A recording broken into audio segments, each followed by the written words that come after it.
এটা ছাই কালার, এটা ছাই কালার, অনেক বড়।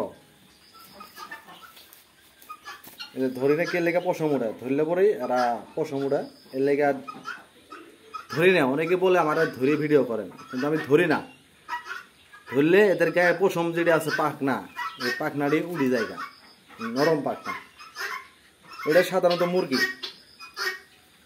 মুরগি এটার ওজন 2 কেজি।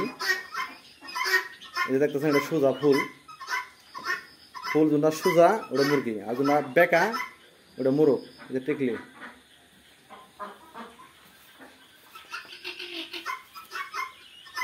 অনেক। এইগুলা মুরগি যদি কেউ লালন পালন করেন ভবিষ্যতে লাভবান হবেন, কারণ এগুলা মুরগির রোগ বালাই নাই। আমি আনছি, নিয়মিত আদার খাওয়াইতেছি, আল্লাহর রহমতে কোনো সমস্যা নাই, সব ঠিক আছে। আমি বাচ্চা আনছিলাম,